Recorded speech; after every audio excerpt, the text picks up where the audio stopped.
Dada çay içeceksin, nim tamak yegen var itip biray. Mening hozir tomoq yegim yo'q. Anangmi yo'q bolam. Dadam qiziq bilan gapni qilsa bo'lmaydi-da. Mening ishim pijaverib qoldi. Sen mo cho'ng'ilib qolding. Mushtarak vaqtimda biz seni bir bela o'g'al o'sib ishning bir qo'liq tutib berib, ana bir o'lib kelsam bo'ldi-mi? Sen mi to'g'ri o'ylabsan dada? Endi menga o'tgan adam yo'q, lekin bir baldan undidar paranglashibdi. Bir yil oldu. Ko'rishib tamoq yeb baxmagan, lekin undidar paranglashgan. Xeli yaxshi boladek his qilaman. Undan so'ng uni bir sinab boqamdoq. Ha, ma'qul. Birinchidan Allah'ın tasma mening pulimning borligini bilib qolmasin. Hozir ayniqqa Raziston pulni ko'zlabdim, qiziq yaqin kelib olgan. Long tasma bo'lib bakjaq. Sen agini to'lay yaga. O'zim bir sinab boqay. Sen qo'lingni tengab bilqa. Bir qo'l yo'qdek holatni shakllantirib qishim o'tirib pasanlar bo'ldi. Ha, ma'qul. Mana.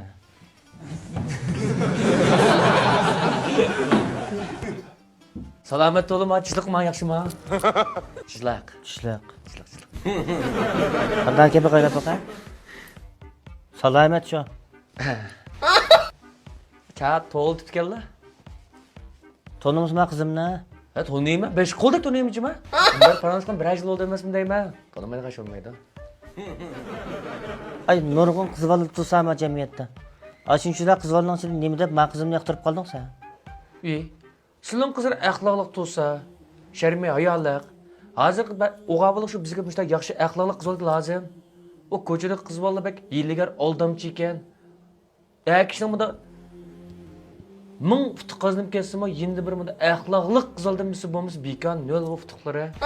Shunga. Baqalamiz qizimni.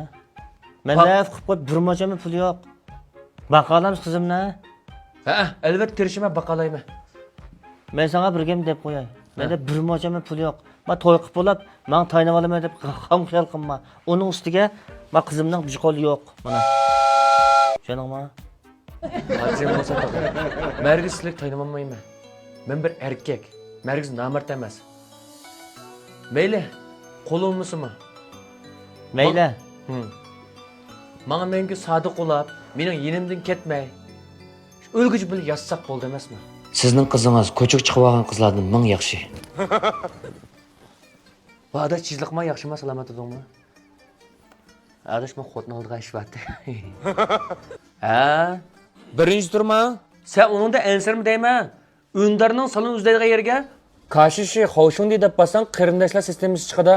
Davlat bayrog'i paylik qilib birinchi turni setib olsang, to'rtinchi turni gunalaysan. Ichidan 1400 xildan ortiq savol va aning o'lchamlik savol degina. Sen Ayshondan 98 numar alsang, amriy imtihondanmi aniq o'tib ketsa. Agar xatni ko'rib tushunmay qolsang, rasmlikim bajima. Uning ustiga davlat bayrog'i paylik qilib o'tibdi. Birinchi turni setib olsang, to'rtinchi turni sovg'at qiladi ekan. Voy, adash bu sistem chiqqan 15 yil bo'ldi deyman, hammadan bilib deyman buni. Ha? Bilek sistemi faqat o'xshamaydi. Telefon nomeri 1500 39 53 43. Ha, ma'qul adash. Oshnon deganjimi? Ha. Gap fikirlar qiynta. Yo'q. Deshivtamda qo'ying shuni. Deshivdana? Ma'qul. Sen men qizim bilan qanday tanishgan? Voy, men sizning showchining darvozasida ishlar qilib ishli bo'ldi, bo'vanman. O'tgan chog'da bir kech qolibdi ekan, 2 yilning oldida. Telefon nomerini qayrab debtadim. Qo'shib vaqt. Voy, yigitga. To'da. Tog'a. Rasman boyliqlari qiziqmaymi?